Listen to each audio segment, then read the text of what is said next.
Worthless Mutts here, Gore the dog butcher. I must say, before I begin on the video, that doing these videos, ranting, venting, whatever you want to call it, it's very therapeutic. It's very therapeutic to come on here and just speak your mind.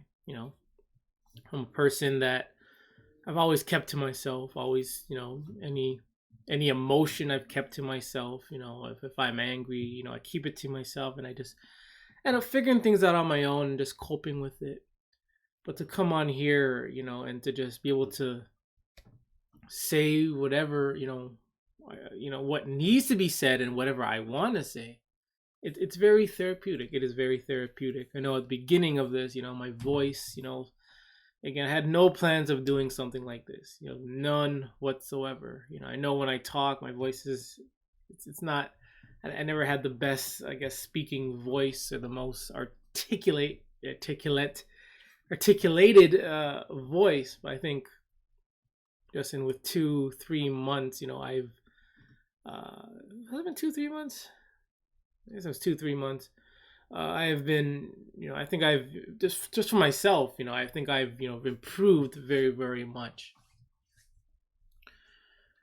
So the video, I don't know what title I'm going to call this video, but the subject matter is going to be on the word shame. And shame is a painful feeling of humiliation or distress caused by the consciousness of wrong or foolish behavior. The words are humiliation or embarrassed, things like that. And all this is going to lead back to dog culture. Don't worry.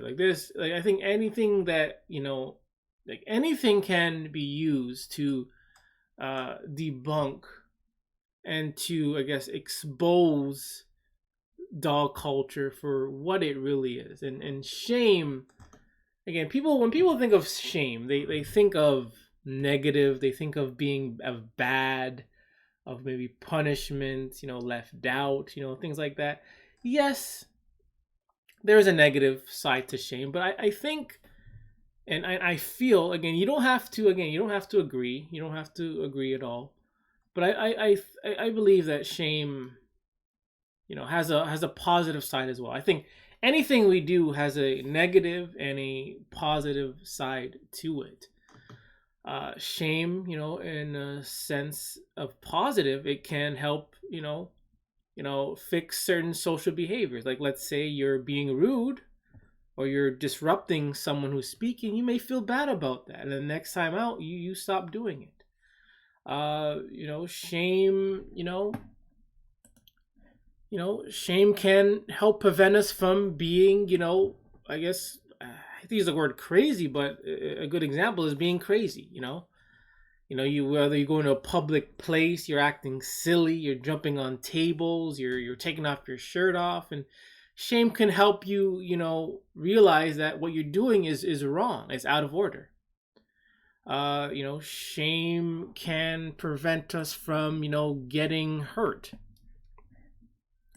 Shame can prevent us from getting hurt. People may, whether we want to jump off ladders or, do something that is so reckless, maybe drive way too fast, etc. Shame could, help us, in order to keep yourself safe as well as anyone else safe. So there's a positive side to shame and there's a negative side to shame. But in reality, in this society, again, we're taught and conditioned to see things only one way. But in reality, I know I said reality, but in reality, everything has a negative side to it and a positive side to it. It's called duality or polarity, things like that. The old saying, when someone, this is usually used by religious folks, but when someone is doing something wrong and someone tries to correct them, usually in a social setting, so most times it's a religious setting, etc. The person who's doing something that's probably most likely wrong. In order to defend themselves, they're going to use the term and the phrase, only God can judge me. To me, this is like a way for them to continue to do the things that are wrong. Deep down, there's a percentage that they know what they're doing is wrong, but they're going to continue to do it because they're being rewarded for it. Either they're rewarded with people, rewarded with money, rewarded with, stimuli, rewarded with food. If someone is doing a behavior that's wrong, let's say an example, we'll use a religious context. Again, I'm not religious, and please don't get offended if I use this example. Let's say you're religious, you say you're a religious person, and you're doing, something wrong that your religion says not to do, and another person of your same religion says what you're doing is wrong. You're going to feel offended because you're getting rewarded from doing that. Whatever you're doing, you're getting rewarded for that. So you're going to defend yourself and say, only God can judge me. So this is a defense, mechanism, or an excuse for people to, I guess, avoid the feeling of feeling shame. This is just my opinion. I think people may use this term to avoid that feeling of shame because, again, we're taught that shame is bad, 100% bad. That's what we're taught, but it can have some positive, consequences to it.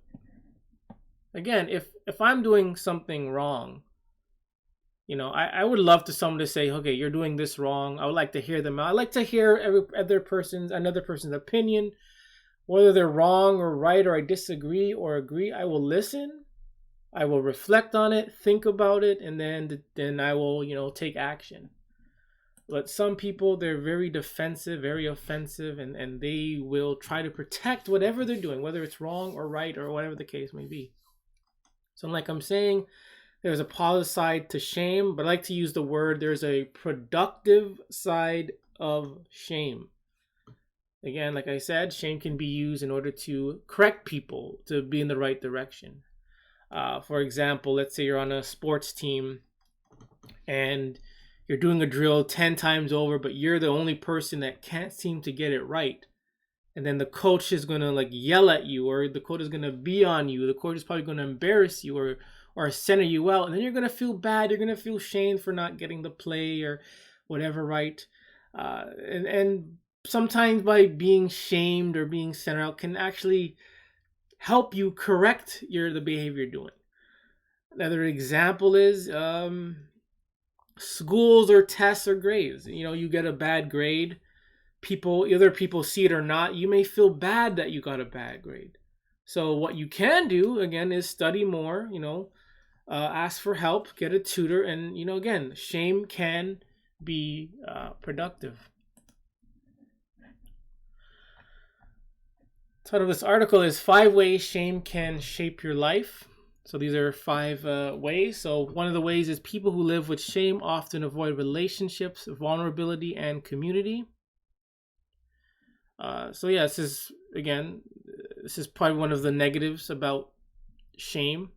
You feel shamed, whether you're doing something right or wrong, whatever the case may be, you may feel shamed about it. So you're going to, again, separate yourself from people. You're going to separate yourself from groups, either drop out of school, leave a team, whatever the case may be. People who live with shame are prone to suppressing their emotions. And so sometimes you feel bad about something, or someone says something about you. And, a lot of people are different, but some people will just keep it inside them. They're going to keep their emotions inside and just keep everything to themselves. People who live with shame often feel worthless, depressed, and anxious. And it's true, because again, we always focus on the negative side of shame, and sometimes people may say things wrong or whatever the case may be, and that can cause a trauma, that can cause an experience for you, and that one experience as a child can affect us in the future. And again, you'll feel shame about it, you'll feel bad about it. People who live with shame are less likely to take healthy risks. Again, sometimes shame, if you're so shamed, it's like it can affect your self-esteem. You can feel so shamed that you're so shamed that you become lazy. You just don't want to do anything. You just tend to you rather just settle into your whatever the problem is rather than trying to be productive. So again, there's a productive side of shame, and there's also the negative side of shame. People who live with shame are more likely to relapse back into problem behaviors. So again, it goes with addiction. If you feel shamed and you stop for a little bit, you might go back doing another addiction. You might go back into the same old addictions. So again, I was saying, sometimes I say things. Sometimes I say things before even looking up articles, and they speak exactly what I'm saying. So the title of this is explanatory journalism has never been more. No, sorry. Why shame is so good. So they had in this article, I was surprised to hear over and over again from psychologists, sociologists, and historians that shame has, for much of our history, been a force for good. And it has been. Like I believe it has been, but sometimes, even now, for example, shame can be used for bad. Another example is if you haven't been, if you haven't got the what, and you go and you tell some you haven't got the what, they can probably shame you and say you're not allowed to come here. If you have an opinion about the what, they can probably shame you and then reject you. You're going to feel left out, and it happens, According to recent studies in evolutionary science, human beings developed the ability to feel shame because it helped promote social cohesion. So again, there's a productive side to it. Another example I can use. You're doing something wrong. You're in public. You're doing something wrong, and your mom or your parents, your dad, they notice you doing it, and they're gonna either give you a smack across the head, they're gonna yell at you, be firm with you, they're gonna punish you, and you're gonna feel bad about that. And again, this is this is more of a productive shame. Like for example, you're at a public restaurant and you're burping and you're eating with your mouth full, you're dropping food on the ground and you're taking up and eating, and you're talking too loud and you're bothering other people in the restaurant. And then your parents would, they would talk to you, they would smack you across the head, and you would feel bad. You would feel bad. But in a sense, this is an example of productive shame where it can help shape your social behavior in public settings. They also add shame plays a vital and a constructive role in governing interpersonal relationships. Again, this can also be good or bad. Another example is, sometimes high school can all be about. Okay, finish up first. Parents regularly make use of shame to teach their children about acceptable behavior. So I'm going to touch base on the high school, the conforming type of thing. But again, there's a productive side to shame, and there's a negative side to shame. And shame could either help us or it can bring us down. So speaking of interpersonal, high school is a place of conforming. It's a place of competing, of trying to fit in. An example of this, you go to high school, whatever grade you are, and you walk in dressed pretty poorly. Like this guy, his clothes aren't bad, but the way his pants are, the way his facial expression is, just looking at him, you can say you would probably laugh at the way this guy is dressing. So you as a high school student walking into school dressed like this, chances are, the children are going to probably make fun of you, and you're going to feel bad for that. And then you're going to want to fit in, and now they're separating you from them because the way you dress or the way you look or the way you behave. So you're gonna feel some type of shame, and with that, you're gonna want to try to fit in. So what do? You become sheep. You try to conform. You want to follow. So uh, you're going to follow. You're going to copycat what all the other guys are doing just so you can fit in. And sheep it's a cliche example of following as being a follower. The old term sheeple. I always heard the term sheep, sheeple, etc. And I had to watch videos of sheep actually following each other into danger. And it's true. Sheep will follow each other into danger without even thinking about it. So that kind of goes with, having shame or lack of shame. So you're going to follow them. Whatever they're doing, you're just going to follow them, even if whatever you're doing could cost you your life. This is what shame, can do, or lack of shame. They're like lack of shame. I'm twisting my words. So this is what shame can do. Shame can cause you to follow other people, and having a lack of shame can follow other people into danger zone. So again, there's the negative of shame, and then there's the positive, the productive side of shame. Shame can cause us to feel embarrassed about something, can cause us to feel embarrassed. Like an example is, you go to a party, everyone is dressed casually, normally, but you come overdressed.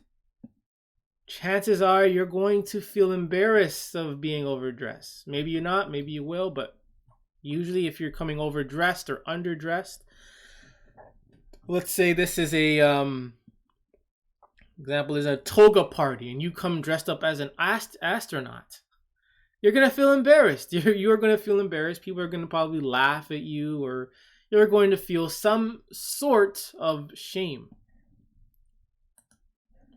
Again, shame can make you feel like the odd one out. Here we have, all these Batmans together sitting next to each other. Then we have the lone Spider-Man all by himself.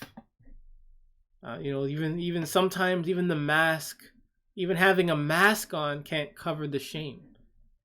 This boy, whether this is real or not, or legit or not, this boy or this child, probably felt very embarrassed, very left out. Like, hey, why am I the only one dressed up as Spider-Man? So what he's going to do next time? Next time he's probably going to dress up as Batman just so he can sit with these guys and to fit in. When you show up to a party overdressed, so sometimes, again, you show up to a party or whatever event and you're overdressed, you're wearing the wrong thing, you're going to feel bad, you're going to feel embarrassed, you're going to feel shamed, And that leads us to dog culture. And you're asking, what the heck does shame have to do with dog culture? It has to do a lot with it, a lot. And again, dog culture, again, is about it's about fitting in. Dog culture is about fitting in, or society, I could say, is about fitting in. You don't want to be left out, And in dog culture, there's a stigma. If you hate dogs or don't have a dog, you're probably going to feel left out. They're going to be seen as the enemy or whatsoever. So here we have a bunch of people wanting to fit in with their nasty, disgusting, worthless mutts. These are people that will pick up dog crap. They will literally pick up dog crap, and they will not feel a single thing. They will not feel any shame. They will not feel embarrassed. You know why? It's because there are so many dog lovers in the world. And just because majority of people are dog lovers, it is now okay and acceptable to pick up dog crap. It is now acceptable to be living with these nasty things. These things are known to have diseases, parasites. It's like if I brought in a bag of garbage into the house, your parents would be like, "Get that bag out, it's disgusting." But all of a sudden, it's okay to bring a disease-infested, parasite-infested dog into the house. Now it's acceptable because, again, majority of people do it. And that means since the majority of people are doing it, there's a lack of shame. And that, again, it brings me back to I think this picture. Since majority are sheep and are jumping off this cliff, and if you're the odd one not jumping off, they're probably going to shame you. And what do? You're going to follow in behind just because majority are doing it. You're going to be a sheep and you're going to jump off the cliff as well. Remember this? Again, odd one out. Remember, let's say these are all dog lovers. These are all dog lovers picking up dog crap. And this is me, who's like a dog hater, who hates dogs. Well, not me, but okay, this is someone who hates dogs. This person is probably going to feel left out because these people here are playing with their dogs, are socializing, have a sense of belonging, etc. They're getting a reward from that, but this person is like, he doesn't have a dog, he feels left out. They're kind of, maybe subconsciously making fun of him, indirectly making fun of him, belittling this person. So what does this person do in order to not feel left out or to feel some type of shame? This person gets a dog. He gets a disgusting, worthless, disgusting dog. Again, the picture. People, again, we're trained or whatever, society, people, children, they don't want to feel left out. Imagine, these are dog lovers, they all probably experience being left out. So what did they do? They all got a dog and now they're all together, but this person is dogless. This person is dogless. And now they're left out. Now they feel a sense of shame, a sense of being isolated just because they don't have a dog, and now they feel bad about it. So what do? They go out and get a dog, a disgusting, ugly, nasty dog, just to, fit in with everyone, just to fit in, to mingle, to talk with each other.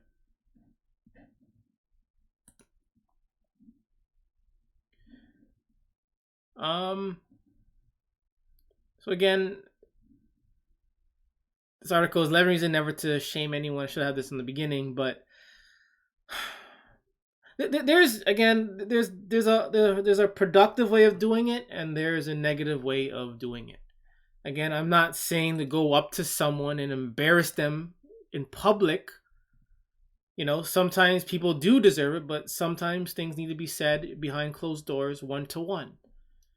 But again, sometimes shame can be productive. Sometimes, let's say you are you're an obnoxious jerk at a party. You're annoying people. People are telling you to stop, politely to stop, but you're not stopping. Then someone else comes with a stern voice, a firm voice, and they shame you, and you'll put you in the spot. They have a microphone. They're putting you in the spot. They put the light on you. They're shining the light on you. You'd probably feel horrible because of that. And sometimes, putting people in the center of attention can actually be productive. Because if talking to them one-on-one and quietly doesn't work, sometimes you just have to embarrass them. Sometimes you have to shame them. That's reality. Sometimes you just have to do it. I'm not going to go through all of it, but if you're interested, you can visit psychological. I'm bad at pronouncing words sometimes. psychologicallytoday.com. And you can search 11 reasons never to shame anyone. So again, that brings me to, when I first saw this article, 10 disgusting things only true dog lovers would do. The first thing I said to myself, these dog lovers have no shame. They have no shame. If one dog lover existed and they were doing all these things, and everyone else was anti-dog, and they brought it up, they would probably not do it again. They would probably get rid of the dog. But since we're in a society where majority of people are dog lovers, you know, it's okay. It's okay to be disgusting. And this is from a dog website or dog article, dog person, and they said 10 disgusting things only true dog lover would do. A true dog lover would do. And this just by reading this, it just shows me that this person or the people or dog lovers, they have no shame.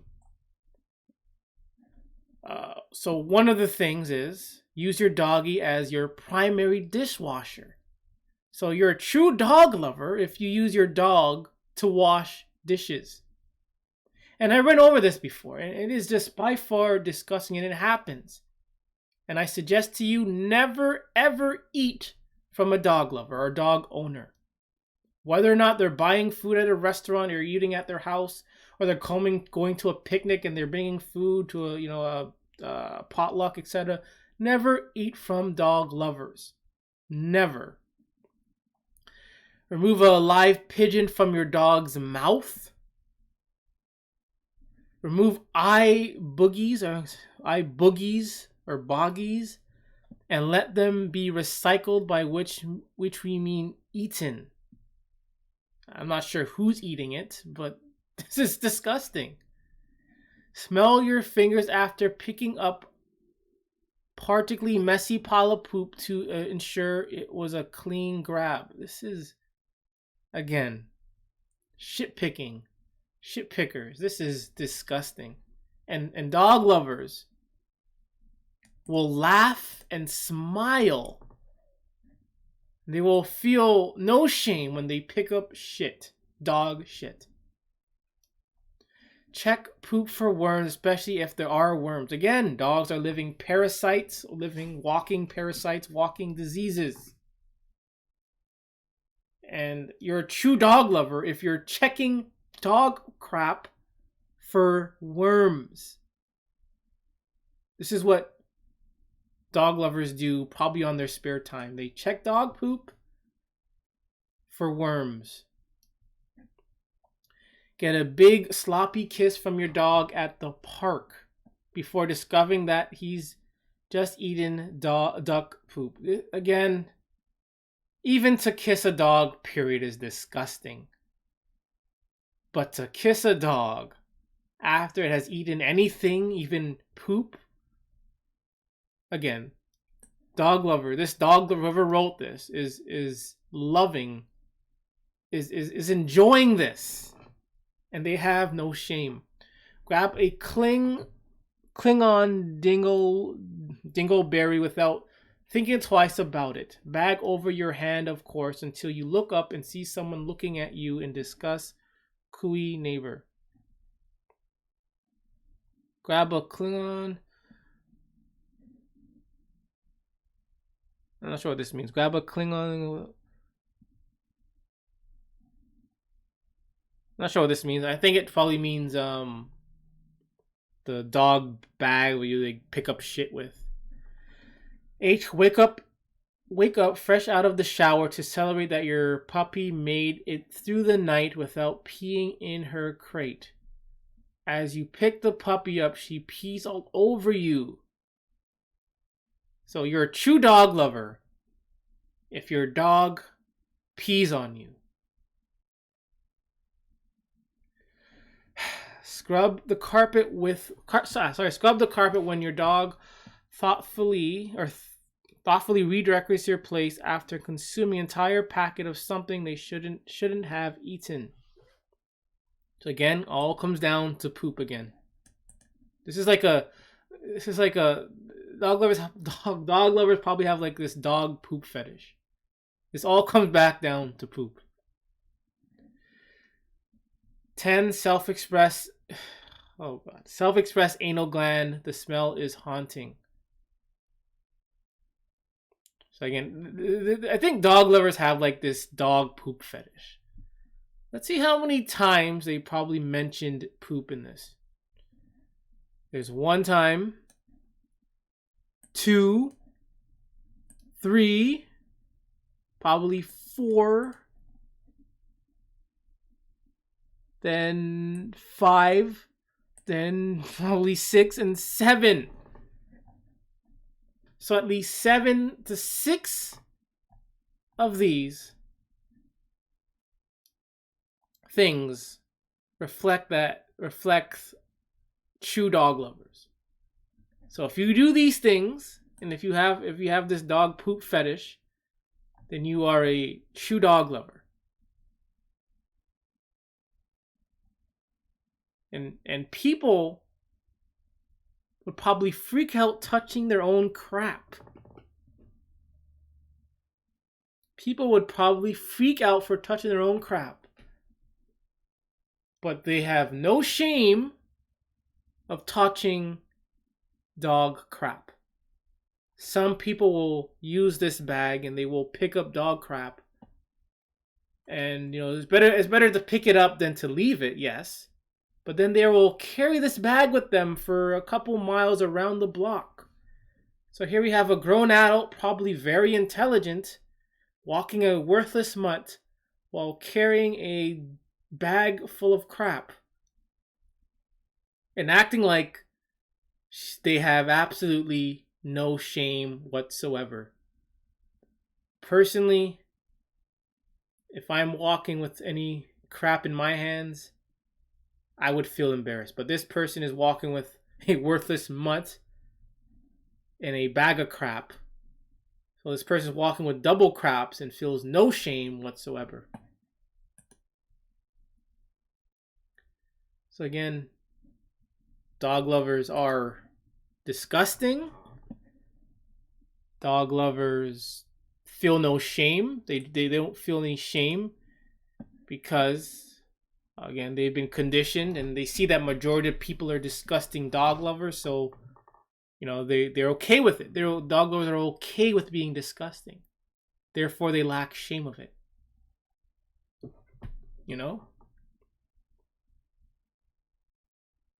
And again, like I'm saying, there's a productive side to shame and there's a negative side to it. Shame can help correct behavior. Shame can put us down and make us feel terrible. Shame can make us feel like, embarrassed. Shame can make us feel left out. Shame can conform us and brainwash us to follow other dog lovers, and shame can let us follow people down a cliff. And again, but and shame can't prevent us from hurting each other or hurting ourselves. Shame can, let us be smart, let us make smart choices. But it's unfortunate in dog culture that dog lovers will do the most disgusting things. And this is only 10 things. And there's far more than 10 things. That dog lovers will do a lot of disgusting things when it comes to dogs. And they will feel no shame whatsoever. They have no shame bringing home a nasty, disgusting, dangerous, worthless mutt to kiss and lick over their newborn child or their child, period. Or to lick over themselves. They have no shame. They don't have no regard for that. Dog lovers have no regard to picking up dog crap. Dog lovers will walk with a bag full of crap around the block where everyone can see them. And they feel no shame because society has shaped us for people to be dog nutters and to be okay with it. We're living in a dog world society with, as long as it involves a dog, it's okay. As long as it involves a dog, it is okay. You won't feel shame. But unfortunately, I am shaming these dog lovers. I am judging these dog lovers. I am exposing these dog lovers, shining the light on these dog lovers. I don't know what I hate more. Do I hate dog lovers more or do I hate dogs more? But I think if I had to choose, I'd say I'd hate dogs a lot more than dog lovers because, again, Dog lovers are humans, and humans can change. Humans can change. But that doesn't mean I'm going to, be passive with these dog lovers. Like any other, there again, like there are some closet anti-dog lovers who pretend to be dog lovers. I can't pretend. I'm not a pretender. I'm not a poser. You're gonna get 100%, legit. You're gonna get me. I'm not gonna fake. I'm not gonna pretend to be your friend. I'm not gonna pretend to be your friend or to pretend to fit in. And I was never like that as a person, as a child in high school. I was never like that. I didn't care. I did my own thing. If you don't like it, you walk away. You move away from me. I move away from you. Problem solved. But these dog lovers, especially, they're so conformed. They're so brainwashed. They're so manipulated into liking and loving dogs and touching and groping dogs. And never once in my life I ever gave a damn about any dog lovers feeling. If someone has a dog, I'll tell them straight up I don't like dogs. I hate dogs. If someone has a party and they have a dog, I won't go. I'll tell them straight up I will not go. I already did that once. I found out my cousin had a dog, and then my aunt was like, "You're not gonna come over?" And I'm like, "Okay, sure, I won't." I'm not gonna pretend to like a dog or ignore how disgusting dogs are and how disgusting these dog lovers are. I can't do it. I can't do it. And I don't know how people can be so ignorant and so disgusting. And for me, I'm like a perfectionist, somewhat of a perfectionist. I want things have to be done in a certain way. Again, it doesn't have to be perfect per se, but it has to be done in a certain way. And I'm kind of OCD, and I'm kind of a germaphobe, and I'm some kind of a prick, and I have good reasons for it. Again, I want to be perfect. I want to be an outstanding person. I want to do my best. I want people to view me as, he's doing the best. Whether or not it actually happens or not, I want to be seen as like the best. I always wanted to be the best. I'm not a person that would, depending on the situation, I'm not a person that likes to settle. Like it's either I do my best or I don't do it at all. And again, my house, my room, everything always has to be organized and clean.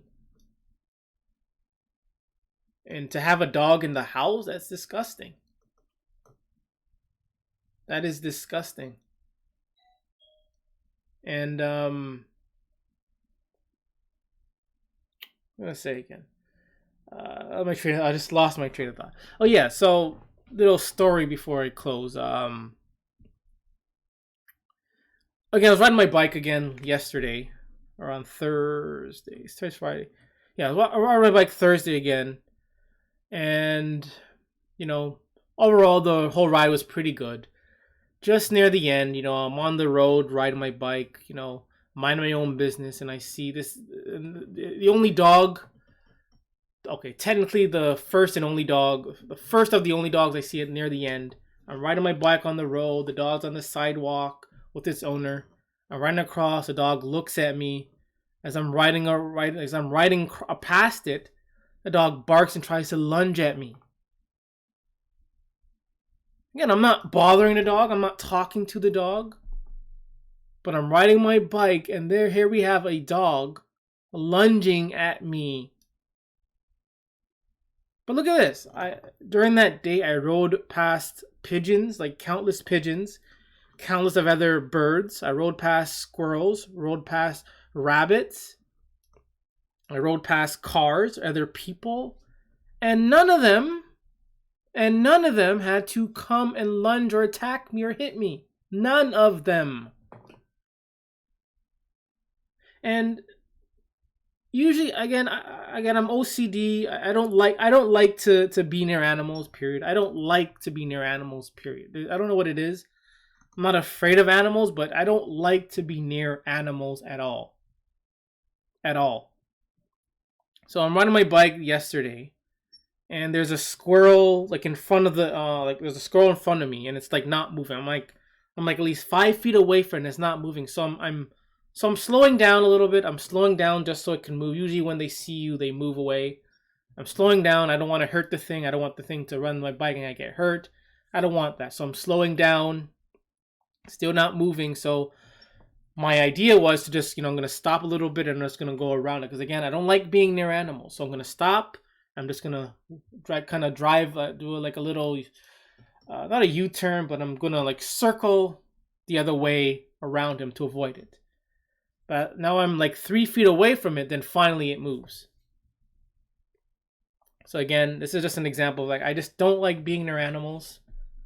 I like animals. I love animals. They have benefits, but I just don't want to be near them. I don't want to be close to them. So if I see an animal in front of me, if I'm walking, again, I don't like to be near them. I'll probably, kind of circle around them just to pass them. I have rabbits in my backyard, in the front yard sometimes. I don't go near them. I don't go near them at all. Either I scare them away, or if I'm walking the same path that they're in, I'm going to walk around them and try not to go near them. That's just me. I don't like going near animals, period. But somehow this dog, or dogs in the past couple of days that I rode, are the only things that have a problem with me biking, apparently. I'm biking, minding my own business, following the road rules,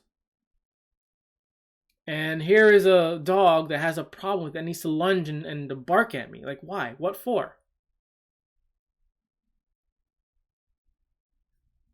If anything, it's birds that should be attacking me.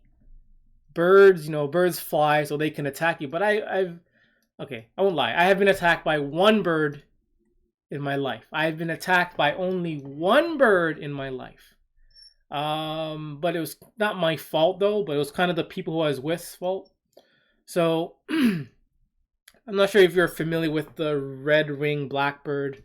Those birds can be a little bit aggressive. They'll attack people. This happened in high school on the way home from high school. We had to pass a bridge because there was a creek in the middle. So we're passing the bridge, and the group of people who I'm with decided to throw stones at the nest. I didn't throw any. I just watched. I didn't throw any. Even during that time, I had respect for wildlife. I didn't throw a single thing. The next day, walking past or going home, as I'm walking past it, the bird hits me right in the head, and I freaked out. And again, in order to me to go to school, I had to walk on the other side of the road to avoid getting attacked by the bird. And this bird would attack anyone that passes by. Anybody that passes by, the bird would hit them or attack them.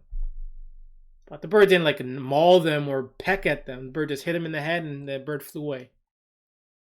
That's the only time I had an experience with being hit or, I guess, attacked by an animal. But even today, when I see those birds, they don't do anything. They don't even look at you. I ride past them and they do nothing. They just whistle, they fly away, and nothing. That's it. But with dogs, it's like they have to chase you. They have to, bark at you. For what reason? Like, why? They don't own the streets. If anything, the birds probably own the streets because they're out more. But these dogs think they own the streets so they can bark and attack it at anyone. They don't own the streets. Not even the hawks that fly around here attack me. You go into the woods, you may see a coyote, and those coyotes be scared. They'll run away. Coyotes own the woods or the forest, and yet they're not attacking you. But you're walking on public street, biking on public property, public street, minding your own business. And here is a worthless mutt that has to bark and lunge at you for no reason. And this is a minor incident. This is a minor incident. because many people have been through worse. Many people have been through worse. But again, as I'm like again, like as I'm, I don't know what it is though. Like it's like the more I do this, this dog channel, anti-dog channel, it's like the more I experience dogs. It's like the more I experience dog problems. And overall, the neighborhood I live in, there's a lot of dogs there. There's a lot of dogs. There is a lot of dogs here living in the neighborhood. But overall, I'm gonna be honest, I've never had any serious problems with it. And when I'm riding my bike, the two incidents that I had while riding my bike happened in another neighborhood though. So overall, the neighborhood that I live, a lot of dog nutters here, but overall, it's pretty good. I'm not gonna lie, it's pretty good. But I still hate dogs. I still hate dogs, and I would still love to see dogs eliminated. I'm gonna leave it there. Yeah, I didn't mean to make this video too long. Again, sometimes things just pop into your head. They just pop into your head, And again, as I'm doing this channel, like it's like I see more dog related things happening to me in real life. Sometimes I'm doing this as again, sorry, like I'm mumbling, but it's like the more I'm doing this channel, someone may be watching TV downstairs. I go downstairs and I see a dog on the TV.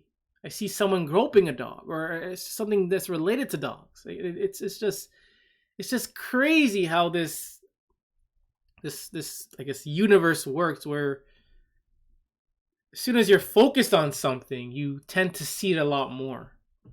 But when you're not focused on it, it's like you don't notice it. It doesn't happen at all. But once you're doing something, you finally notice it like more and more than usual. Anyways, I'm going to leave it there. Hope you learned something today. Again, all opinion. I'll say most of it is opinion. Again, you can agree, disagree, walk away, do what you want to do. But I hope, my words don't trigger you too much. I'm just one person, I'm not a politician. You don't pay taxes to me. I'm not your boss. So again, I hope you're not triggered by anything I said. But again, some of it is opinion, some of it is fact, and some of it is what I believe or I accept. I like to use the word accept and believe, but some of it is what I accept. And I do accept that dog lovers have no shame whatsoever. If you have the audacity to grope a dog, pet a dog, or own a dog, or have a dog live in your house, then you have no shame whatsoever. I'm going to end it there. This is another Worthless Mutts, Gore the Dog Butcher, and remember, it's okay to hate dogs.